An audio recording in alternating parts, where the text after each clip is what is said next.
ಓಂ ಶಾಂತಿ. ಇಂದಿನ ಪರಮಾತ್ಮನ ಮಹಾವಾಕ್ಯ ಮುರುಳಿ ದಿನಾಂಕ 5/11/2025. ಬಾಪ್ತಾದ ಮಧುಬನ. ಮಧುರ ಮಕ್ಕಳೇ, ಈ ಸಂಪೂರ್ಣ ಜಗತ್ತೇ ರೋಗಿಗಳ ದೊಡ್ಡ ಹಾಸ್ಪಿಟಲ್ ಆಗಿದೆ. ಸಂಪೂರ್ಣ ಜಗತ್ತನ್ನು ನಿರೋಗಿಯನ್ನಾಗಿ ಮಾಡಲು ಪರಮಾತ್ಮ ತಂದೆ ಬಂದಿದ್ದಾರೆ. ಇಂದಿನ ಪ್ರಶ್ನೆಯಾಗಿದೆ, ಯಾವ ಒಂದು ಸ್ಮೃತಿ ಇದ್ದರೆ ಎಂದೂ ಕೂಡ ಬೇಸರದ ಅಲೆ ಉತ್ಪನ್ನ ಆಗಲು ಸಾಧ್ಯ ಇಲ್ಲ, ಅಥವಾ ಯಾವೊಂದು ಮಾತಿನ ಸ್ಮೃತಿ ಇದ್ದರೆ ಎಂದೂ ಕೂಡ ದುಃಖದ ಅಲೆ ಉತ್ಪನ್ನ ಆಗಲು ಸಾಧ್ಯ ಇಲ್ಲ? ಉತ್ತರ, ಈಗ ನಾವು ಈ ಹಳೆಯ ಜಗತ್ತನ್ನು ಬಿಟ್ಟು ವಾಪಸ್ ಮನೆಗೆ ಹೋಗುತ್ತೇವೆ. ಈ ಹಳೆಯ ಶರೀರವನ್ನು ಬಿಟ್ಟು ವಾಪಸ್ ಮನೆಗೆ ಹೋಗುತ್ತೇವೆ. ನಂತರ ಹೊಸ ಜಗತ್ತಿನಲ್ಲಿ ಪುನರ್ಜನ್ಮವನ್ನು ಪಡೆದುಕೊಳ್ಳುತ್ತೇವೆ. ನಾವು ರಾಜ್ಯದಾನಿಗೆ ಹೋಗುವುದಕ್ಕೋಸ್ಕರ ಈಗ ರಾಜಯೋಗವನ್ನು ಕಲಿಯುತ್ತಿದ್ದೇವೆ. ಪರಮಾತ್ಮ ತಂದೆ ನಮಗೋಸ್ಕರ ಆತ್ಮಿಕ ರಾಜಸ್ಥಾನವನ್ನು ಸ್ಥಾಪನೆ ಮಾಡುತ್ತಿದ್ದಾರೆ. ಅಂದರೆ ಪರಮಾತ್ಮ ತಂದೆ ನಮಗೋಸ್ಕರ ಆತ್ಮಿಕ ರಾಜ್ಯವನ್ನು ಸ್ಥಾಪನೆ ಮಾಡುತ್ತಿದ್ದಾರೆ ಅನ್ನುವ ಸ್ಮೃತಿ ಇದ್ದರೆ ಎಂದು ದುಃಖದ ಅಲೆ ಉತ್ಪನ್ನ ಆಗಲು ಸಾಧ್ಯ ಇಲ್ಲ. ಇಂದಿನ ಗೀತೆಯಾಗಿದೆ, ನೀವೇ ಮಾತಾ ಆಗಿದ್ದೀರಾ, ನೀವೇ ಪಿತಾ ಆಗಿದ್ದೀರಾ. ಓಂ ಶಾಂತಿ. ಈ ಗೀತೆ ಮಕ್ಕಳಾದ ನಿಮಗೋಸ್ಕರ ನಿರ್ಮಾಣ ಆಗಿಲ್ಲ. ಹೊಸಬರಿಗೆ ಪರಮಾತ್ಮ ತಂದೆಯ ಪರಿಚಯವನ್ನು ತಿಳಿಸುವುದಕ್ಕೋಸ್ಕರ ಈ ಗೀತೆ ನಿರ್ಮಾಣ ಆಗಿದೆ. ಇಲ್ಲಿ ಎಲ್ಲರೂ ಬುದ್ಧಿವಂತರು ಅಥವಾ ತಿಳುವಳಿಕೆ ಉಳ್ಳವರಾಗಿದ್ದಾರೆ ಎಂದು ತಿಳಿದುಕೊಳ್ಳಬೇಡಿ. ಇಲ್ಲ, ಬುದ್ಧಿಹೀನರನ್ನು ಇಲ್ಲಿ ಬುದ್ಧಿವಂತರನ್ನಾಗಿ ಮಾಡಲಾಗುತ್ತದೆ. ಮಕ್ಕಳಿಗೆ ಗೊತ್ತಿದೆ ನಾವು ಎಷ್ಟೊಂದು ಬುದ್ಧಿಹೀನರಾಗಿದ್ದೆವು. ಈಗ ಪರಮಾತ್ಮ ತಂದೆ ನಮ್ಮನ್ನು ಬುದ್ಧಿವಂತರನ್ನಾಗಿ ಮಾಡುತ್ತಾರೆ. ಹೇಗೆ ಶಾಲೆಯಲ್ಲಿ ಮಕ್ಕಳು ಶಿಕ್ಷಣವನ್ನು ಕಲಿತು ಎಷ್ಟೊಂದು ಬುದ್ಧಿವಂತರಾಗುತ್ತಾರೆ. ಪ್ರತಿಯೊಬ್ಬರು ತಮ್ಮ ಬುದ್ಧಿವಂತಿಕೆಯ ಆಧಾರದಿಂದ ವಕೀಲರಾಗುತ್ತಾರೆ, ಇಂಜಿನಿಯರ್ ಆಗುತ್ತಾರೆ, ಅಥವಾ ಬೇರೆ ಬೇರೆ ಪದವಿಯನ್ನು ಪಡೆದುಕೊಳ್ಳುತ್ತಾರೆ. ಇಲ್ಲಿ ಆತ್ಮ ಬುದ್ಧಿವಂತ ಆಗಬೇಕು, ಆತ್ಮ ತಿಳುವಳಿಕೆ ಉಳ್ಳಂತಹ ಆತ್ಮ ಆಗಬೇಕು. ಇಲ್ಲಿ ಆತ್ಮವನ್ನು ಬುದ್ಧಿವಂತ ಆತ್ಮನನ್ನಾಗಿ ಮಾಡಿಕೊಳ್ಳಬೇಕು. ಆತ್ಮವೇ ಶರೀರದ ಮೂಲಕ ಶಿಕ್ಷಣವನ್ನು ಕಲಿಯುತ್ತದೆ. ಆದರೆ ಹೊರಗಡೆ ಜಗತ್ತಿನಲ್ಲಿ ಎಷ್ಟೆಲ್ಲಾ ಪ್ರಕಾರದ ಶಿಕ್ಷಣ ಆತ್ಮಕ್ಕೆ ಪ್ರಾಪ್ತಿಯಾಗುತ್ತದೆಯೋ ಅದು ಅಲ್ಪ ಕಾಲಕ್ಕೋಸ್ಕರ ಶರೀರ ನಿರ್ವಹಣೆಯನ್ನು ಮಾಡಿಕೊಳ್ಳಲು ಸಿಗುವಂತಹ ಶಿಕ್ಷಣ ಆಗಿದೆ. ಬಲೆ ಜಗತ್ತಿನಲ್ಲಿ ಕೆಲವರನ್ನು ಕನ್ವರ್ಟ್ ಮಾಡುತ್ತಾರೆ, ಹಿಂದೂಗಳನ್ನು ಕ್ರಿಶ್ಚಿಯನ್ನರನ್ನಾಗಿ ಮಾಡುತ್ತಾರೆ. ಹಿಂದೂಗಳನ್ನು ಏಕೆ ಕ್ರಿಶ್ಚಿಯನ್ನರನ್ನಾಗಿ ಮಾಡುತ್ತಾರೆ? ಅವರು ಹಿಂದೂಗಳಾಗಿ ಇರುವುದನ್ನು ಬಿಟ್ಟು ಏಕೆ ಕ್ರಿಶ್ಚಿಯನ್ನರಾಗುತ್ತಾರೆ? ಸ್ವಲ್ಪ ಸುಖವನ್ನು ಪಡೆದುಕೊಳ್ಳುವುದಕ್ಕೋಸ್ಕರ ಕ್ರಿಶ್ಚಿಯನ್ ಧರ್ಮಕ್ಕೆ ಕನ್ವರ್ಟ್ ಆಗಿ ಹೋಗುತ್ತಾರೆ. ಸಹಜವಾಗಿ ಹಣ ಸಿಗಬೇಕು, ಸಹಜವಾಗಿ ನೌಕರಿ ಸಿಗಬೇಕು, ಜೀವನ ನಿರ್ವಹಣೆ ಸಹಜವಾಗಿ ಸಿಗಬೇಕು ಎಂದು ಹಿಂದೂಗಳು ಕ್ರಿಶ್ಚಿಯನ್ ಧರ್ಮಕ್ಕೆ ಕನ್ವರ್ಟ್ ಆಗಿ ಹೋಗುತ್ತಾರೆ. ಈಗ ಮಕ್ಕಳಾದ ನಿಮಗೆ ಗೊತ್ತಿದೆ, ಮೊಟ್ಟ ಮೊದಲು ನಾವು ಆತ್ಮ ಅಭಿಮಾನಿಯಾಗಬೇಕು. ಆತ್ಮ ಅಭಿಮಾನಿಯಾಗುವುದೇ ಮುಖ್ಯವಾದ ಮಾತಾಗಿದೆ. ಏಕೆಂದರೆ ಈ ಜಗತ್ತು ರೋಗಿಗಳ ಜಗತ್ತಾಗಿದೆ. ರೋಗ ಇಲ್ಲದೆ ಇರುವಂತಹ ಯಾವ ಮನುಷ್ಯರೂ ಕೂಡ ಇಲ್ಲ. ಯಾರು ರೋಗದಿಂದ ಕಲಿಯುಗದಲ್ಲಿ ಮುಕ್ತಾಗಿ ಇರಲು ಸಾಧ್ಯ ಇಲ್ಲ. ಎಲ್ಲರಿಗೂ ಯಾವುದಾದರೂ ಒಂದು ಕಾಯಿಲೆ ಅವಶ್ಯವಾಗಿ ಇರುತ್ತದೆ. ಇಡೀ ಜಗತ್ತೇ ಈಗ ಬಹಳ ದೊಡ್ಡ ಆಸ್ಪತ್ರೆಯಾಗಿದೆ. ಈ ಆಸ್ಪತ್ರೆಯಲ್ಲಿ ಎಲ್ಲಾ ಮನುಷ್ಯರು ಪತಿತರಾಗಿದ್ದಾರೆ, ರೋಗಿಗಳಾಗಿದ್ದಾರೆ. ಎಲ್ಲರ ಆಯಸ್ಸು ಕೂಡ ಬಹಳಷ್ಟು ಕಡಿಮೆ ಆಗುತ್ತದೆ. ಇದ್ದಕ್ಕಿದ್ದಂತೆ ಅಚಾನಕ್ ಆಗಿ ಮೃತ್ಯು ಬರುತ್ತದೆ. ಎಲ್ಲರೂ ಕಾಲದ ಬಲೆಯಲ್ಲಿ ಸಿಕ್ಕಿ ಹಾಕಿಕೊಂಡಿದ್ದಾರೆ, ಅಂದರೆ ಸಾವಿನ ಬಲೆಯಲ್ಲಿ ಸಿಕ್ಕಿ ಹಾಕಿಕೊಳ್ಳುತ್ತಾರೆ ಅನ್ನುವುದು ಈಗ ಮಕ್ಕಳಾದ ನಿಮಗೆ ಗೊತ್ತಿದೆ. ಮಕ್ಕಳಾದ ನೀವು ಕೇವಲ ಭಾರತದ ಸೇವೆಯನ್ನಷ್ಟೇ ಮಾಡುತ್ತಿಲ್ಲ, ಭಾರತದ ಸೇವೆಯ ಜೊತೆಗೆ ಗುಪ್ತ ರೂಪದಲ್ಲಿ ಇಡೀ ವಿಶ್ವದ ಸೇವೆಯನ್ನು ಮಾಡುತ್ತಿದ್ದೀರಾ. ಮುಖ್ಯ ಮಾತು ಅಂದರೆ ಪರಮಾತ್ಮ ತಂದೆಯ ಬಗ್ಗೆ ಜಗತ್ತಿನಲ್ಲಿ ಯಾರಿಗೂ ಗೊತ್ತಿಲ್ಲ. ಮನುಷ್ಯರಾಗಿದ್ದರೂ ಕೂಡ ಪಾರಲೌಕಿಕ ತಂದೆಯ ಬಗ್ಗೆ ಅರ್ಥ ಮಾಡಿಕೊಂಡಿಲ್ಲ. ಅಂದ ಮೇಲೆ ತಂದೆಯ ಬಗ್ಗೆ ಅವರು ಪ್ರೀತಿಯನ್ನು ಇಟ್ಟುಕೊಂಡು ತಂದೆಯ ಜೊತೆಗೆ ಪ್ರೀತಿಯನ್ನು ಜೋಡಣೆ ಮಾಡಲು ಸಾಧ್ಯ ಆಗುವುದಿಲ್ಲ. ಈಗ ಪರಮಾತ್ಮ ತಂದೆ ತಿಳಿಸುತ್ತಾರೆ, ನನ್ನ ಜೊತೆಗೆ ಪ್ರೀತಿಯನ್ನು ಜೋಡಣೆ ಮಾಡಿ, ಅಂದರೆ ನನ್ನ ಬಗ್ಗೆ ಪ್ರೀತಿಯನ್ನು ಇಟ್ಟುಕೊಳ್ಳಿ. ನನ್ನ ಜೊತೆಗೆ ಪ್ರೀತಿಯನ್ನು ಜೋಡಣೆ ಮಾಡುತ್ತಾ ನೀವು ನನ್ನ ಜೊತೆಗೆ ವಾಪಸ್ ಮನೆಗೆ ಬರಬೇಕು. ಎಲ್ಲಿಯವರೆಗೂ ವಾಪಸ್ ಮನೆಗೆ ಹೋಗುವುದಿಲ್ಲವೋ ಅಲ್ಲಿಯವರೆಗೂ ನಾವು ಈ ಚೀಚಿ ಕೊಳಕು ಜಗತ್ತಿನಲ್ಲೇ ಇರಬೇಕಾಗುತ್ತದೆ. ಮೊಟ್ಟ ಮೊದಲು ದೇಹಾಭಿಮಾನಕ್ಕೆ ವಶ ಆಗಿರುವಂತಹ ನಾವು ಆತ್ಮ ಅಭಿಮಾನಿಗಳು ಆಗಬೇಕು. ಆಗ ಜ್ಞಾನವನ್ನು ಧಾರಣೆ ಮಾಡಿಕೊಳ್ಳಲು ಸಾಧ್ಯ ಮತ್ತು ಪರಮಾತ್ಮ ತಂದೆಯನ್ನು ನೆನಪು ಮಾಡಲು ಸಾಧ್ಯ. ಒಂದು ವೇಳೆ ನಾವು ಆತ್ಮ ಅಭಿಮಾನಿ ಆಗದೇ ಇದ್ದರೆ ನಾವು ಯಾವ ಕೆಲಸಕ್ಕೂ ಉಪಯೋಗಕ್ಕೆ ಬರುವುದಿಲ್ಲ. ಎಲ್ಲರಲ್ಲೂ ದೇಹಾಭಿಮಾನ ಇದೆ. ಈಗ ನಿಮಗೂ ಕೂಡ ಗೊತ್ತಿದೆ, ನಾವು ಆತ್ಮ ಅಭಿಮಾನಿ ಆಗದೇ ಇದ್ದರೆ, ನಾವು ಪರಮಾತ್ಮ ತಂದೆಯನ್ನು ನೆನಪು ಮಾಡದೇ ಇದ್ದರೆ, ಮೊದಲು ನಾವು ಅಜ್ಞಾನದ ಮಾರ್ಗದಲ್ಲಿ ಹೇಗೆ ಇದ್ದೆವೋ ಈಗಲೂ ಕೂಡ ಹಾಗೇ ಇರುತ್ತೇವೆ. ಮುಖ್ಯ ಮಾತು ಅಂದರೆ ಆತ್ಮ ಅಭಿಮಾನಿಯಾಗುವ ಮಾತಾಗಿದೆ. ರಚನೆಯ ಬಗ್ಗೆ ಯಾರಿಗೂ ಗೊತ್ತಿಲ್ಲ. ರಚಯಿತ ಮತ್ತು ರಚನೆಯ ಜ್ಞಾನದ ಬಗ್ಗೆ ಗಾಯನ ಇದೆ. ಮೊದಲು ರಚನೆಯ ಜ್ಞಾನವನ್ನು ಹೇಳಿ ನಂತರ ರಚಯಿತನ ಜ್ಞಾನವನ್ನು ತಿಳಿಸಬೇಕು ಎಂದು ಎಂದೂ ತಿಳಿದುಕೊಳ್ಳಬೇಡಿ. ಇಲ್ಲ, ಮೊದಲು ರಚಯಿತ, ಏಕೆಂದರೆ ರಚಯಿತ ನಮ್ಮ ತಂದೆಯಾದ ಪರಮಾತ್ಮ ತಂದೆಯಾಗಿದ್ದಾರೆ. ಆ ಪರಮಾತ್ಮ ತಂದೆಗೆ ಗಾಡ್ ಫಾದರ್ ಎಂದು ಕರೆಯಲಾಗುತ್ತದೆ. ಈಗ ಆ ಪರಮಾತ್ಮ ತಂದೆ ಬಂದು ಮಕ್ಕಳಾದ ನಮ್ಮನ್ನು ತಮ್ಮ ಸಮಾನ ಮಾಡಿಕೊಳ್ಳುತ್ತಾರೆ. ಪರಮಾತ್ಮ ತಂದೆ ಸದಾ ಆತ್ಮ ಅಭಿಮಾನಿಯಾಗಿದ್ದಾರೆ.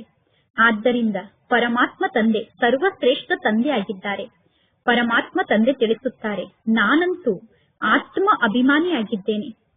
ಪರಮಾತ್ಮ ತಂದೆ ತಿಳಿಸುತ್ತಾರೆ, ನಾನು ಯಾರ ಶರೀರದಲ್ಲಿ ಪ್ರವೇಶವನ್ನು ಮಾಡಿದ್ದೇನೋ ಅವರನ್ನೂ ಕೂಡ ಆತ್ಮ ಅಭಿಮಾನಿಯನ್ನಾಗಿ ಮಾಡುತ್ತೇನೆ.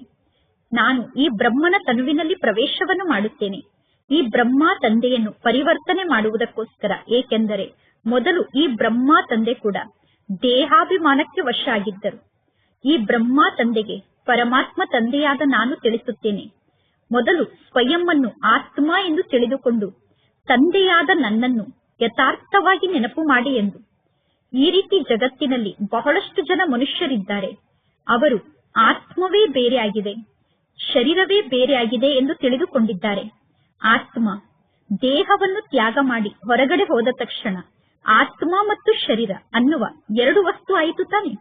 ಪರಮಾತ್ಮ ತಂದೆ ತಿಳಿಸುತ್ತಾರೆ, ನೀವು ಆತ್ಮ ಆಗಿದ್ದೀರಾ.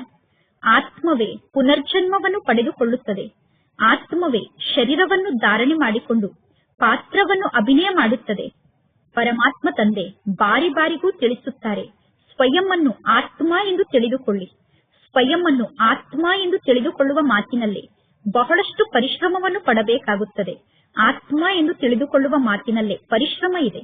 ಹೇಗೆ ವಿದ್ಯಾರ್ಥಿಗಳು ಶಿಕ್ಷಣವನ್ನು ಕಲಿಯುವುದಕ್ಕೋಸ್ಕರ ಏಕಾಂತದಲ್ಲಿ ಹೂದೋಟಕ್ಕೆ ಹೋಗಿ ಕುಳಿತು ಶಿಕ್ಷಣವನ್ನು ಕಲಿಯುತ್ತಾರೆ. ಫಾದರ್ಗಳು ಕೂಡ ಸುತ್ತಾಡಲು ಹೋಗುತ್ತಾರೆ, ವಾಕಿಂಗ್ ಅನ್ನು ಮಾಡಲು ಹೋಗುತ್ತಾರೆ. ಆಗ ಅವರು ಸಂಪೂರ್ಣ ಶಾಂತಿಯಲ್ಲಿ ಇರುತ್ತಾರೆ. ಆದರೆ ಅವರು ಆತ್ಮ ಅಭಿಮಾನಿ ಸ್ಥಿತಿಯಲ್ಲಿ ಸ್ಥಿತ ಆಗಿರುವುದಿಲ್ಲ. ಅವರು ಕೇವಲ ಏಸು ಕ್ರಿಸ್ತನನ್ನು ನೆನಪು ಮಾಡುತ್ತಿರುತ್ತಾರೆ. ಫಾದರ್ಗಳು ಮನೆಯಲ್ಲಿ ಏಸು ಕ್ರಿಸ್ತನನ್ನು ನೆನಪು ಮಾಡಬಹುದು, ಆದರೆ ಅವರು ವಿಶೇಷವಾಗಿ ಏಕಾಂತದ ಸ್ಥಾನಕ್ಕೆ ಹೋಗುತ್ತಾರೆ. ಏಸು ಕ್ರಿಸ್ತನನ್ನು ನೆನಪು ಮಾಡುವುದಕ್ಕೋಸ್ಕರ ಫಾದರ್ಗಳು ಏಕಾಂತದ ಸ್ಥಾನಕ್ಕೆ ಹೋಗುತ್ತಾರೆ. ಅವರು ಏಕಾಂತದ ಸ್ಥಾನಕ್ಕೆ ಹೋದಾಗ ಬೇರೆ ಯಾರ ಕಡೆಯೂ ನೋಡುವುದಿಲ್ಲ. ಯಾರು ಬಹಳ ಒಳ್ಳೆಯವರಾಗಿದ್ದಾರೋ ಅವರು ತಿಳಿದುಕೊಳ್ಳುತ್ತಾರೆ, ನಾವು ಏಸು ಕ್ರಿಸ್ತನನ್ನು ನೆನಪು ಮಾಡುತ್ತಾ ಏಸು ಕ್ರಿಸ್ತನ ಬಳಿ ಹೋಗುತ್ತೇವೆ. ಏಸು ಕ್ರಿಸ್ತ ಸ್ವರ್ಗದಲ್ಲಿ ಕುಳಿತಿದ್ದಾರೆ, ನಾವು ಸ್ವರ್ಗಕ್ಕೆ ಹೋಗುತ್ತೇವೆ ಎಂದು ಫಾದರ್ಗಳು ತಿಳಿದುಕೊಂಡಿದ್ದಾರೆ. ಕ್ರೈಸ್ಟ್ ಕೂಡ ಸ್ವರ್ಗದ ರಚಯಿತ ಆದಂತಹ ಪರಮಾತ್ಮ ತಂದೆಯ ಬಳಿ ಹೋಗಿದ್ದಾರೆ ಎಂದು ಫಾದರ್ಗಳು ತಿಳಿದುಕೊಂಡಿದ್ದಾರೆ. ನಾವೀಗ ಕ್ರೈಸ್ತನ್ನು ನೆನಪು ಮಾಡುತ್ತಾ ಕ್ರೈಸ್ತನ ಬಳಿ ಹೋಗುತ್ತೇವೆ ಎಂದು ಫಾದರ್ಗಳು ತಿಳಿದುಕೊಳ್ಳುತ್ತಾರೆ. ಎಲ್ಲಾ ಕ್ರಿಶ್ಚಿಯನ್ನರು ಒಬ್ಬ ಕ್ರೈಸ್ಟ್ಗೆ ಮಕ್ಕಳಾಗಿದ್ದಾರೆ ಅಂದ ಮೇಲೆ ಅವರಲ್ಲಿ ಸ್ವಲ್ಪ ಸರಿಯಾದ ಜ್ಞಾನ ಇದೆ. ಆದರೆ ಕ್ರೈಸ್ಟ್ನ ಆತ್ಮ ಮೇಲೆ ಎಲ್ಲೂ ಹೋಗಿಲ್ಲ. ಕ್ರೈಸ್ಟ್ ಅನ್ನುವುದು ಶರೀರದ ಹೆಸರಾಗಿದೆ. ಆ ಶರೀರವನ್ನು ಶಿಲುಬೆಗೆ ಏರಿಸಿದರು. ಆತ್ಮವನ್ನು ಶಿಲುಬೆಗೆ ಏರಿಸಲು ಸಾಧ್ಯ ಇಲ್ಲ. ಆತ್ಮವನ್ನು ಎಂದು ನೇಣುಗಂಬಕ್ಕೆ ಏರಿಸಲು ಸಾಧ್ಯ ಇಲ್ಲ. ಈಗ ಕ್ರೈಸ್ಟ್ನ ಆತ್ಮ ಪರಮಾತ್ಮ ತಂದೆಯ ಬಳಿ ಹೋಗಿದೆ ಎಂದು ಹೇಳುವುದು ತಪ್ಪಾಗಿ ಬಿಡುತ್ತದೆ. ಕ್ರೈಸ್ಟ್ನ ಆತ್ಮ ವಾಪಸ್ ಹೋಗಲು ಹೇಗೆ ಸಾಧ್ಯ?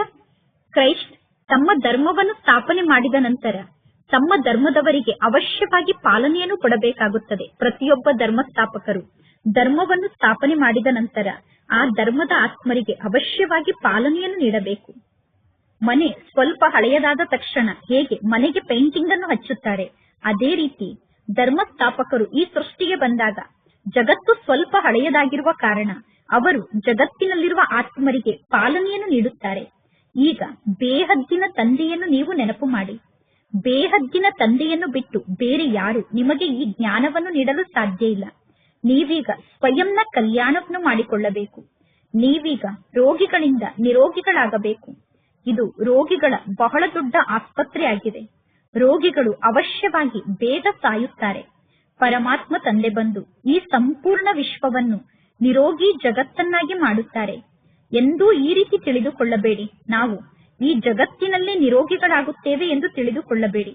ಪರಮಾತ್ಮ ತಂದೆ ತಿಳಿಸುತ್ತಾರೆ, ಹೊಸ ಜಗತ್ತಿನಲ್ಲಿ ನೀವು ನಿರೋಗಿಗಳಾಗಿರುತ್ತೀರಾ, ಹಳೆಯ ಜಗತ್ತಿನಲ್ಲಿ ನೀವು ನಿರೋಗಿಯಾಗಿರಲು ಸಾಧ್ಯ ಇಲ್ಲ.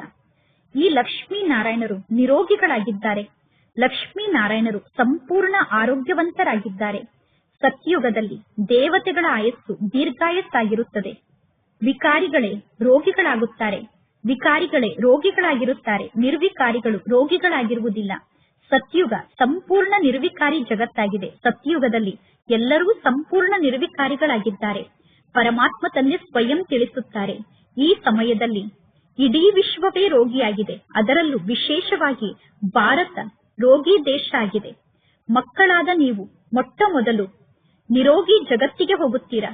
ಮಕ್ಕಳಾದ ನೀವು ಮೊಟ್ಟ ಮೊದಲು ನಿರೋಗಿ ಜಗತ್ತಿನಲ್ಲಿ ಬಂದು ಪಾತ್ರವನ್ನು ಅಭಿನಯ ಮಾಡುತ್ತೀರಾ. ನೀವು ನೆನಪಿನ ಯಾತ್ರೆಯ ಮೂಲಕ ನಿರೋಗಿಗಳಾಗುತ್ತೀರಾ. ನೆನಪಿನ ಮೂಲಕ ನೀವು ನಿಮ್ಮ ಮಧುರ ಮನೆಗೆ ವಾಪಸ್ ಹೋಗುತ್ತೀರಾ. ಇದು ಒಂದು ಯಾತ್ರೆಯಾಗಿದೆ. ಇದು ಆತ್ಮದ ಯಾತ್ರೆಯಾಗಿದೆ. ಪರಮಾತ್ಮ ತಂದೆಯ ಬಳಿ ಹೋಗುವಂತಹ ಯಾತ್ರೆ ಈ ಯಾತ್ರೆಯಾಗಿದೆ. ಇದು ಆತ್ಮಿಕ ಯಾತ್ರೆಯಾಗಿದೆ. ಆತ್ಮಿಕ ಯಾತ್ರೆ ಅನ್ನುವ ಶಬ್ದವನ್ನು ಯಾರೂ ಅರ್ಥ ಮಾಡಿಕೊಳ್ಳಲು ಸಾಧ್ಯ ಇಲ್ಲ. ಮಕ್ಕಳಾದ ನೀವು ಆತ್ಮಿಕ ಯಾತ್ರೆ ಅನ್ನುವ ಶಬ್ದವನ್ನು ನಂಬರ್ ವಾರಾಗಿ ಅರ್ಥ ಮಾಡಿಕೊಂಡಿದ್ದೀರಾ. ಆದರೆ ಆತ್ಮಿಕ ಯಾತ್ರೆ ಅನ್ನುವ ಶಬ್ದವನ್ನು ನೀವು ಮರೆತು ಬಿಡುತ್ತೀರಾ. ಮುಖ್ಯ ಮಾತೇ ಇದಾಗಿದೆ. ಜ್ಞಾನವನ್ನು ತಿಳಿಸುವುದು ಬಹಳ ಸಹಜ ಆಗಿದೆ. ನೆನಪೇ ಮುಖ್ಯ ಮಾತಾಗಿದೆ.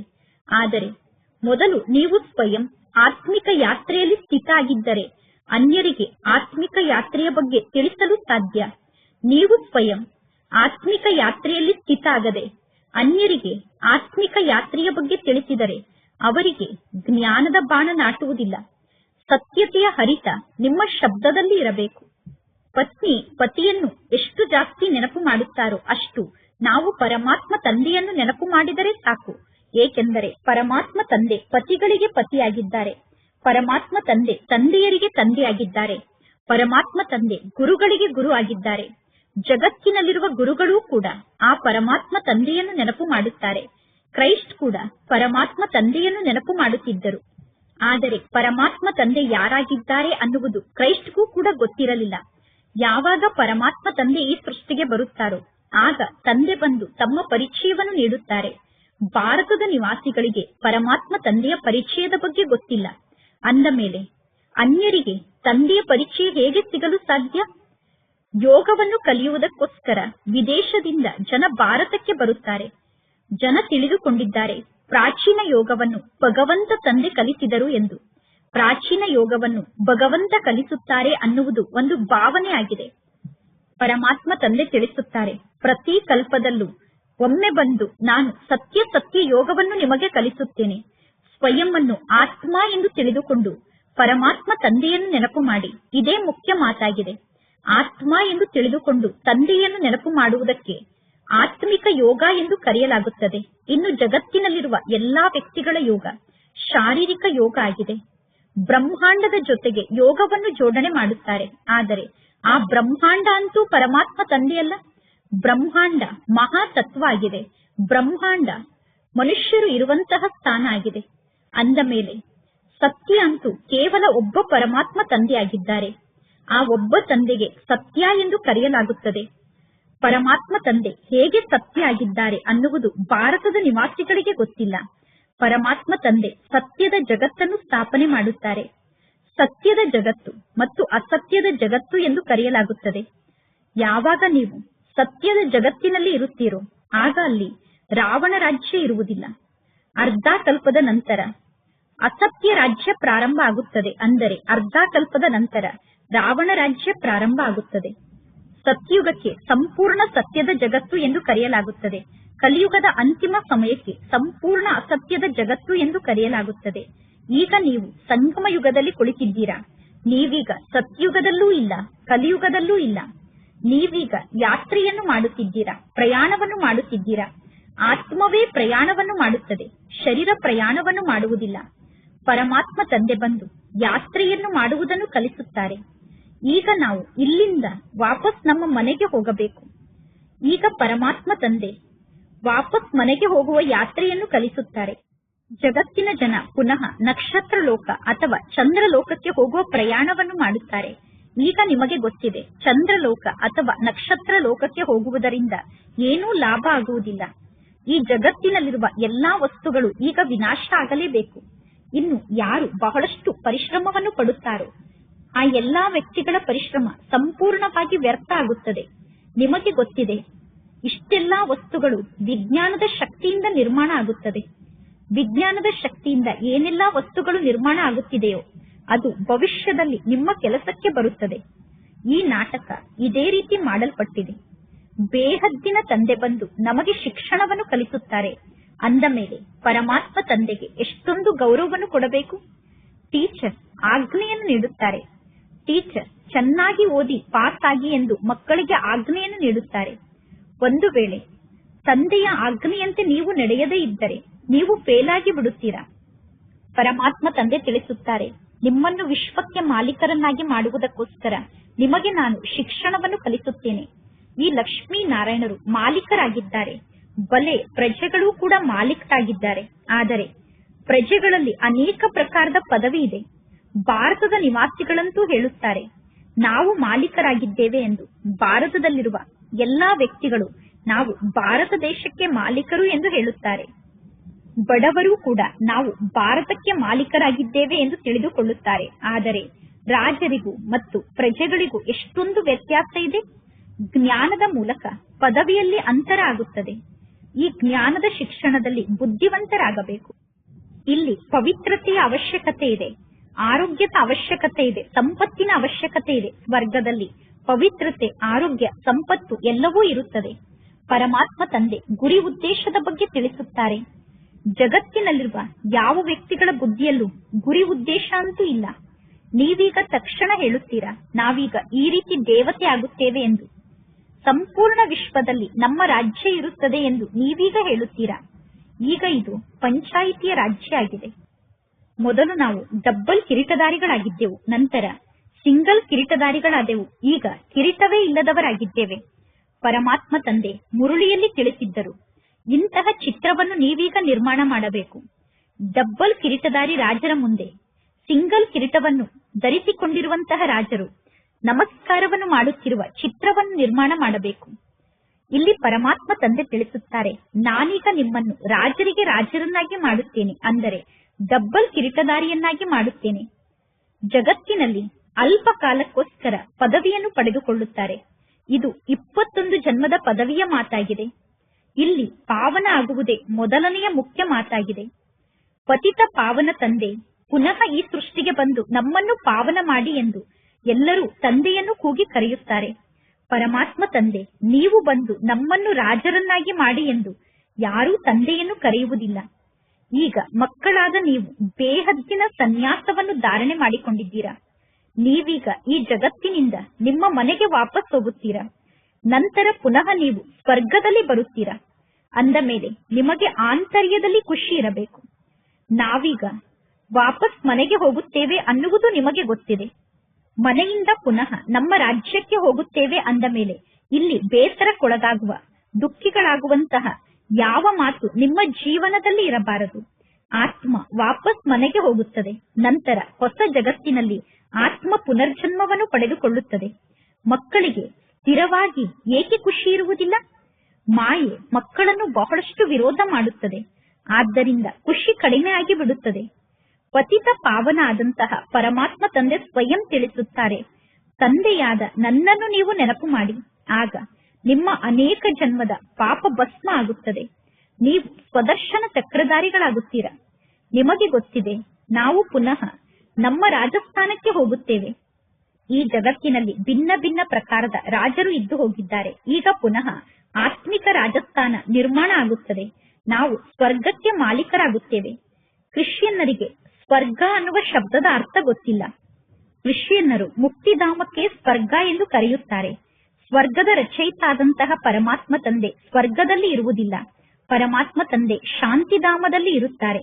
ನೀವೀಗ ಸ್ವರ್ಗಕ್ಕೆ ಹೋಗುವುದಕ್ಕೋಸ್ಕರ ಪುರುಷಾರ್ಥವನ್ನು ಮಾಡುತ್ತೀರಾ. ಅಂದ ಮೇಲೆ ಸ್ವರ್ಗ ಮತ್ತು ಶಾಂತಿಧಾಮಕ್ಕೆ ಇರುವಂತಹ ಅಂತರದ ಬಗ್ಗೆ ನೀವೀಗ ತಿಳಿಸಬೇಕು. ಪರಮಾತ್ಮ ತಂದೆ ಮುಕ್ತಿಧಾಮದ ನಿವಾಸಿಯಾಗಿದ್ದಾರೆ. ಸ್ವರ್ಗ ಎಂದು ಹೊಸ ಜಗತ್ತಿಗೆ ಕರೆಯಲಾಗುತ್ತದೆ.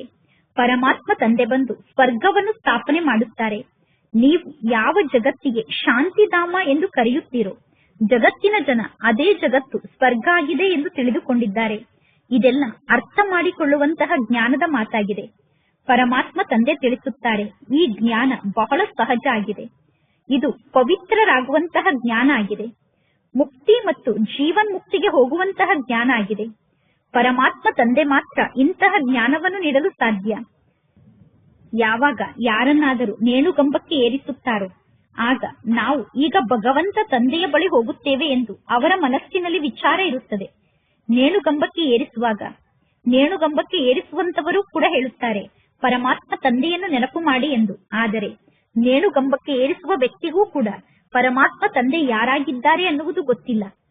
ಇನ್ನು ಯಾರು ನೇಣುಗಂಬಕ್ಕೆ ಏರುತ್ತಿದ್ದಾರೋ ಅವರಿಗೂ ಪರಮಾತ್ಮ ತಂದೆಯ ಬಗ್ಗೆ ಗೊತ್ತಿಲ್ಲ. ಅಂದ ಮೇಲೆ ನೇಣುಗಂಬಕ್ಕೆ ಏರುವಂತಹ ಸಮಯದಲ್ಲಿ ಅವಶ್ಯವಾಗಿ ಅವರಿಗೆ ತಮ್ಮ ಮಿತ್ರ ಸಂಬಂಧಿಗಳ ನೆನಪು ಬರುತ್ತದೆ. ಗಾಯನ ಕೂಡ ಇದೆ. ಅಂತಿಮ ಸಮಯದಲ್ಲಿ ಯಾರು ಸ್ತ್ರೀಯರ ಸ್ಮರಣೆಯನ್ನು ಮಾಡುತ್ತಾ ಶರೀರವನ್ನು ತ್ಯಾಗ ಮಾಡುತ್ತಾರೋ ಅಂತವರು ವೇಶ್ಯರಾಗಿ ಹುಟ್ಟುತ್ತಾರೆ ಎಂದು. ಅಂದ ಮೇಲೆ ಅವಶ್ಯವಾಗಿ ಸಾಯುವ ಸಮಯದಲ್ಲಿ ಯಾರನ್ನಾದರೂ ನೆನಪು ಮಾಡುತ್ತಾರೆ. ಸತ್ಯುಗದಲ್ಲಿ ಎಲ್ಲರೂ ಮೋಹಾಜೀತರಾಗಿರುತ್ತಾರೆ. ಸತ್ಯುಗದಲ್ಲಿ ದೇವತೆಗಳಿಗೆ ಗೊತ್ತಿರುತ್ತದೆ, ನಾವು ಒಂದು ಶರೀರವನ್ನು ತ್ಯಾಗ ಮಾಡಿ ಇನ್ನೊಂದು ಶರೀರವನ್ನು ಧಾರಣೆ ಮಾಡಿಕೊಳ್ಳಬೇಕು ಎಂದು. ಸತ್ಯುಗದಲ್ಲಿ ಪರಮಾತ್ಮ ತಂದೆಯನ್ನು ನೆನಪು ಮಾಡುವ ಅವಶ್ಯಕತೆ ಇರುವುದಿಲ್ಲ. ಆದ್ದರಿಂದ ದುಃಖ ಇದ್ದಾಗ ಎಲ್ಲರೂ ಸ್ಮರಣೆಯನ್ನು ಮಾಡುತ್ತಾರೆ. ಸುಖ ಇದ್ದಾಗ ಯಾರು ಪರಮಾತ್ಮ ತಂದೆಯ ಸ್ಮರಣೆಯನ್ನು ಮಾಡುವುದಿಲ್ಲ ಎಂದು ಹೇಳುತ್ತಾರೆ. ಪರಮಾತ್ಮ ತಂದೆಯ ಮೂಲಕ ನಮಗೆ ಯಾವುದಾದರೂ ಪ್ರಾಪ್ತಿ ಸಿಗಬೇಕು ಎಂದು ತಂದೆಯನ್ನು ನೆನಪು ಮಾಡುತ್ತಾರೆ. ಸತ್ಯುಗದಲ್ಲಿ ಎಲ್ಲಾ ಪ್ರಕಾರದ ಪ್ರಾಪ್ತಿ ಸಿಕ್ಕಿರುತ್ತದೆ. ಅಂದ ಮೇಲೆ ನೀವೀಗ ಹೇಳಬಹುದು, ಮನುಷ್ಯರನ್ನು ಆಸ್ತಿಕರನ್ನಾಗಿ ಮಾಡುವುದೇ ನಮ್ಮ ಉದ್ದೇಶ ಆಗಿದೆ. ಮನುಷ್ಯರನ್ನು ಅನಾಥರಿಂದ ಸನಾತರನ್ನಾಗಿ ಮಾಡುವುದೇ, ಅಂದರೆ ಮಾಲೀಕ ಆದಂತಹ ಪರಮಾತ್ಮ ತಂದೆಗೆ ಮಕ್ಕಳನ್ನಾಗಿ ಮಾಡುವುದೇ ನಮ್ಮ ಉದ್ದೇಶ ಆಗಿದೆ. ಈ ಸಮಯದಲ್ಲಿ ಎಲ್ಲರೂ ಅನಾಥರಾಗಿದ್ದಾರೆ. ನಾವು ಎಲ್ಲರನ್ನು ಮಾಲೀಕನಿಗೆ ಮಕ್ಕಳನ್ನಾಗಿ ಮಾಡುತ್ತೇವೆ. ಸುಖ, ಶಾಂತಿ, ಸಂಪತ್ತಿನ ಆಸ್ತಿಯನ್ನು ನೀಡುವಂತವರು ಪರಮಾತ್ಮ ತಂದೆ ಆಗಿದ್ದಾರೆ. ಈ ಲಕ್ಷ್ಮೀನಾರಾಯಣರ ಆಯಸ್ಸು ಬಹಳಷ್ಟು ದೀರ್ಘಾಯಸ್ಸಾಗಿತ್ತು. ಮೊದಲು ಭಾರತದ ನಿವಾಸಿಗಳ ಆಯಸ್ಸು ದೀರ್ಘಾಯಸ್ಸಾಗಿರುತ್ತದೆ. ಈಗ ಆಯಸ್ಸು ಬಹಳ ಕಡಿಮೆ ಆಗಿದೆ. ಆಯಸ್ಸು ಏಕೆ ಕಡಿಮೆ ಆಯಿತು ಅನ್ನುವುದು ಯಾರಿಗೂ ಗೊತ್ತಿಲ್ಲ. ಈ ಎಲ್ಲಾ ಮಾತನ್ನು ತಿಳಿದುಕೊಳ್ಳುವುದು ಮತ್ತು ಅನ್ಯರಿಗೆ ತಿಳಿಸುವುದು ನಿಮಗೋಸ್ಕರ ಸಹಜ ಆಗಿದೆ. ಆದರೆ ನೀವು ನಂಬರ್ ವಾರಾಗಿ ಈ ಎಲ್ಲಾ ಮಾತನ್ನು ಅರ್ಥ ಮಾಡಿಕೊಳ್ಳುತ್ತೀರಾ, ನಂಬರ್ ವಾರಾಗಿ ಅನ್ಯರಿಗೆ ತಿಳಿಸುತ್ತೀರಾ. ಪ್ರತಿಯೊಬ್ಬರು ತಿಳಿಸುವಂತಹ ವಿಧಿ ಬೇರೆ ಬೇರೆ ಆಗಿದೆ. ಯಾರು ಎಷ್ಟು ಜ್ಞಾನವನ್ನು ಧಾರಣೆ ಮಾಡಿಕೊಳ್ಳುತ್ತಾರೋ ಅವರು ಅಷ್ಟು ಅನ್ಯರಿಗೆ ಜ್ಞಾನವನ್ನು ತಿಳಿಸುತ್ತಾರೆ. ಒಳ್ಳೆಯದು. ಮಧುರಾತಿ ಮಧುರ ಅಗಲಿ ಹೋಗಿ ಮರಳಿ ಸಿಕ್ಕಿರುವ ಮಕ್ಕಳ ಪ್ರತಿ ಮಾತ್ಪಿತಾ ಬಾಪ್ತಾದರವರ ನೆನಪು, ಪ್ರೀತಿ ಹಾಗೂ ಸುಪ್ರಭಾತ. ಆತ್ಮಿಕ ಮಕ್ಕಳಿಗೆ ಆತ್ಮಿಕ ತಂದೆಯ ನಮಸ್ತೆ. ಆತ್ಮಿಕ ತಂದೆಗೆ ಆತ್ಮಿಕ ಮಕ್ಕಳ ನೆನಪು, ಪ್ರೀತಿ ಹಾಗೂ ನಮಸ್ತೆ ನಮಸ್ತೆ ನಮಸ್ತೆ. ಧಾರಣೆಗೋಸ್ಕರ ಮುಖ್ಯ ಸಾರ.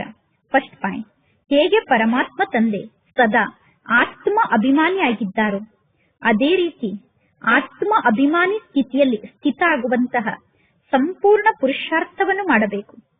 ಒಬ್ಬ ಪರಮಾತ್ಮ ತಂದೆಯನ್ನು ಮನಸ್ಸಿನಿಂದ ಪ್ರೀತಿ ಮಾಡುತ್ತಾ ತಂದೆಯ ಜೊತೆಗೆ ವಾಪಸ್ ಮನೆಗೆ ಹೋಗಬೇಕು. ಸೆಕೆಂಡ್ ಪಾಯಿಂಟ್, ಬೇಹದ್ದಿನ ತಂದೆಗೆ ಸಂಪೂರ್ಣ ಗೌರವವನ್ನು ಕೊಡಬೇಕು.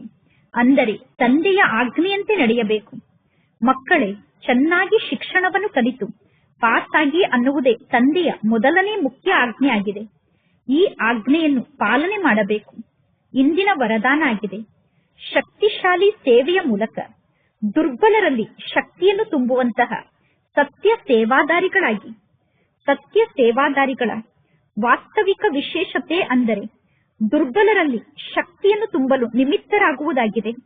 ಎಲ್ಲರೂ ಸೇವೆಯನ್ನು ಮಾಡುತ್ತಾರೆ. ಆದರೆ ಸೇವೆಯ ಸಫಲತೆಯಲ್ಲಿ ಏನು ಅಂತರ ಕಾಣಿಸುತ್ತಿದೆಯೋ ಆ ಅಂತರಕ್ಕೆ ಕಾರಣ ಅಂದರೆ ಸೇವೆಯ ಸಾಧನದಲ್ಲಿ ಶಕ್ತಿಯ ಕೊರತೆ ಆಗಿದೆ. ಹೇಗೆ ಖಡ್ಗದಲ್ಲಿ ಒಂದು ವೇಳೆ ಹರಿತ ಇರದೇ ಇದ್ದರೆ ಆ ಖಡ್ಗ ಕೆಲಸಕ್ಕೆ ಬರುವುದಿಲ್ಲ, ಅದೇ ರೀತಿ ಸೇವೆಯ ಸಾಧನದಲ್ಲಿ ಒಂದು ವೇಳೆ ನೆನಪಿನ ಶಕ್ತಿಯ ಹರಿತ ಇರದೇ ಇದ್ದರೆ ನಿಮಗೆ ಸಫಲತೆ ಸಿಗಲು ಸಾಧ್ಯ ಇಲ್ಲ. ಆದ್ದರಿಂದ ಶಕ್ತಿಶಾಲಿ ಸೇವಾದಾರಿಯಾಗಿ ದುರ್ಬಲರಲ್ಲಿ ಶಕ್ತಿಯನ್ನು ತುಂಬಿ ಕ್ವಾಲಿಟಿ ಉಳ್ಳಂತಹ ಆತ್ಮರನ್ನು ತಯಾರು ಮಾಡಿ. ಆಗ ನಿಮಗೆ ಸತ್ಯ ಸೇವಾದಾರಿಗಳು ಎಂದು ಕರೆಯಲಾಗುತ್ತದೆ. ಇಂದಿನ ಸ್ಲೋಗನ್ ಆಗಿದೆ, ಪ್ರತಿಯೊಂದು ಪರಿಸ್ಥಿತಿ ಹಾರುವ ಕಲೆಯ ಸಾಧನ ಆಗಿದೆ ಎಂದು ತಿಳಿದುಕೊಂಡು ಸದಾ ಪರಿಸ್ಥಿತಿಯ ಸಮಯದಲ್ಲಿ ಹಾರುತ್ತಾ ಇರಿ. ಇಂದಿನ ಅವ್ಯಕ್ತ ಸೂಚನೆ ಆಗಿದೆ, ಅಶರೀರಿ ಸ್ಥಿತಿ ಅಥವಾ ವಿದೇಹಿ ಸ್ಥಿತಿಯ ಅಭ್ಯಾಸವನ್ನು ವೃದ್ಧಿ ಮಾಡಿಕೊಳ್ಳಿ. ಹಾಗೆ ನೋಡಿದರೆ ಅಶರೀರಿಯಾಗುವುದು ಸಹಜ ಆಗಿದೆ. ಆದರೆ ಯಾವ ಸಮಯದಲ್ಲಿ ಯಾವುದಾದರೂ ಒಂದು ಮಾತು ನಿಮ್ಮ ಸಮ್ಮುಖಕ್ಕೆ ಬರುತ್ತದೆಯೋ ಅಥವಾ ಸೇವೆಯಲ್ಲಿ ಯಾವುದಾದರೂ ಮಾತಿನ ಜಂಜಾಟ ಸಮ್ಮುಖದಲ್ಲಿ ಕಾಣಿಸುತ್ತದೆಯೋ ಅಥವಾ ನಿಮ್ಮನ್ನು ಏರುಪೇರಿನಲ್ಲಿ ತರುವಂತಹ ಅಂತಹ ಯಾವುದಾದ್ರೂ ಪರಿಸ್ಥಿತಿ ಸಮ್ಮುಖದಲ್ಲಿ ಇದ್ದಾಗ, ಇಂತಹ ಸಮಯದಲ್ಲಿ ಯೋಚನೆ ಮಾಡಿದ ತಕ್ಷಣ ಅಶರೀರಿ ಸ್ಥಿತಿಯಲ್ಲಿ ಸ್ಥಿತ ಆಗಿ ಬಿಡಬೇಕು. ಅದಕ್ಕೋಸ್ಕರ ಅಶರೀರಿ ಸ್ಥಿತಿಯಲ್ಲಿ ಸ್ಥಿತ ಆಗುವಂತಹ ಬಹಳ ಸಮಯದ ಅಭ್ಯಾಸ ಇರಬೇಕು. ಯೋಚನೆ ಮಾಡುವುದು ಮತ್ತು ಮಾಡುವುದು ಜೊತೆ ಜೊತೆಗೇ ನಡೆಯಬೇಕು. ಆಗ ಅಂತಿಮ ಪರೀಕ್ಷಾ ಪೇಪರ್ನಲ್ಲಿ ನೀವು ಪಾಸ್ ಆಗುತ್ತೀರಾ. ಒಳ್ಳೆಯದು. ಓಂ ಶಾಂತಿ.